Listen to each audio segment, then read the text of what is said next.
Vários professores de hipnose têm suas próprias regras da mente. Regras que podem potencializar as sugestões hipnóticas. Você já ouviu falar no hipnotista chamado José Silva? E sabia que ele também tinha suas 4 regras da mente? Mas só depois da vinheta.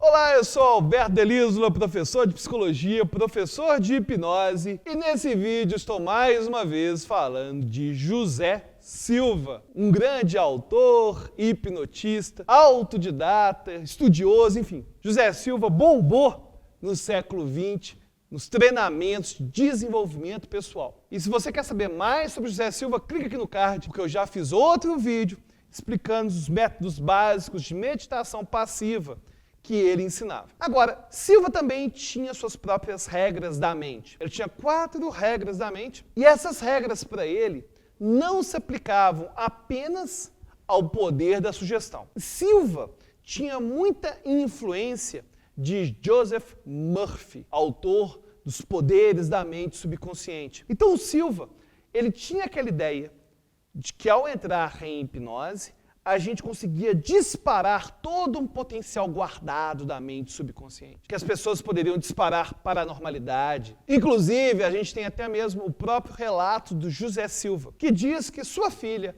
após passar pelo seu treinamento, tinha começado a mostrar todo um poder telepático. Então, Silva tinha uma perspectiva bem esotérica, bem mística, em relação a essa prática de desenvolvimento da mente. Então, ele achava que essas regras que eu vou contar para você não têm apenas a ver com o poder da sugestão, mas também a ver com a lei da atração, a lei do pensamento positivo. Então, se você acredita na lei da atração, ótimo, pode seguir essas regras do Silva, que elas vão funcionar, ao menos se você acredita nelas. Agora, se você é mais cético e acha que a lei da atração nada mais é que o fato de estar focado numa coisa, e ao estarmos focados, a gente acaba trabalhando melhor. Se você acha que é tudo uma questão de sugestão, que não existe uma verdadeira lei de atração universal, você também pode assistir esse vídeo, porque essas regras também podem ser aplicadas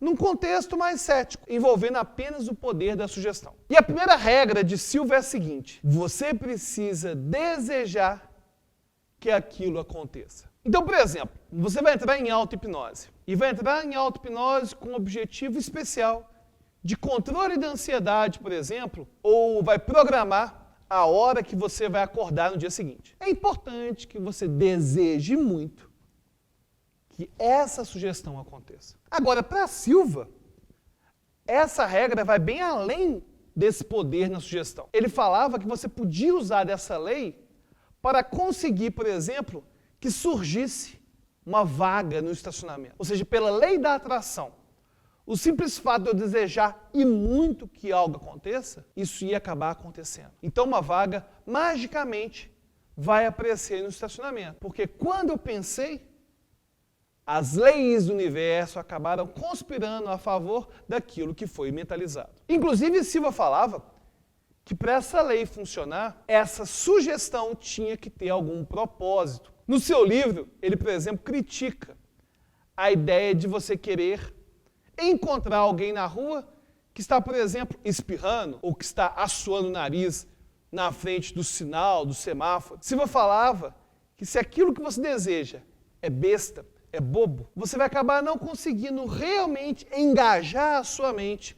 E o poder do subconsciente não vai conseguir realmente te dar as respostas que você busca. Então, é importante para Silva que aquilo que você deseja realmente seja importante. Agora, isso também vale para a sugestão. Se aquele propósito da sua sugestão em auto-hipnose é irrelevante, é claro que a chance de ele acontecer é bem menor. E aí surge a segunda regra de José Silva. Você deve realmente acreditar que é possível que aquilo aconteça. Ou seja, não basta desejar. Você tem que acreditar no poder da sua mente subconsciente. Acreditar que é possível conseguir aquilo. E na hipnose, essa ideia se encaixa muito bem. Porque se você realmente não acredita que você tem a potencialidade de fazer alguma coisa, se você não acredita no seu potencial, a chance de essa auto-hipnose funcionar é bem baixo, né? E mais uma vez, é importante lembrar que Silva colocava uma importância muito grande na relevância daquilo que você quer que aconteça e naquilo que você acredita que vai acontecer. Então ele falava que era muito mais razoável a lei da atração, a lei universal conspirar, por exemplo, para que você tenha um dia excelente de vendas, após uma mentalização, após acreditar muito. Ele achava mais razoável isso acontecer do que simplesmente você desejar e acreditar que algo besta vai acontecer. Ah, quando eu chegar lá no escritório, vai ter uma bolsa em cima da minha mesa. Essa ideia do propósito é muito importante para Silva. Então, primeiro, você tem que desejar muito que aquilo aconteça. Segundo, você deve acreditar que é possível que isso aconteça. E aí surge a terceira regra de José Silva, que é: você deve esperar que isso aconteça. E o interessante é que essa frase, deseje o que aconteça, acredite que aconteça, espere acontecer, ela acabou também tendo uma grande influência no trabalho de Dave Elman. Agora fica difícil a gente saber quem que se inspirou, né? A palavra bonita é inspirou, não é copiou não.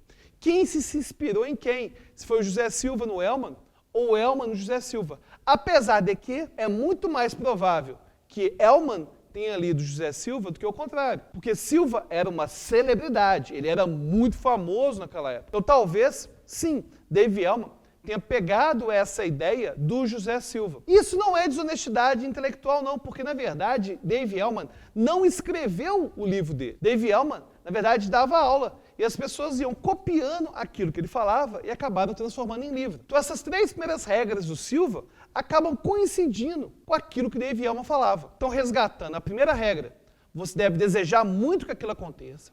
Segundo, deve acreditar que é possível que aconteça. E terceiro, você deve esperar que aconteça. Silva falava que essa terceira regra é uma regra que aplicava dinamismo nas duas primeiras. Porque ele falava o seguinte: não adianta apenas desejar e acreditar. Se você não tiver expectativa, se você não trabalhar sua mente em direção à expectativa de que isso vai acontecer, não funcionaria. E aí surge a quarta regra de Silva. A quarta regra é a seguinte: você não pode usar o método Silva de controle mental para criar problemas para as outras pessoas. Silva falava que era impossível você utilizar-se da lei da atração para causar o mal para as outras pessoas. Silva não usava realmente esse termo lei da atração, mas a explicação que Silva dava para o uso dos seus métodos se encaixa perfeitamente naquela ideia que é descrita no livro O Segredo. Essa ideia de que nossa mente subconsciente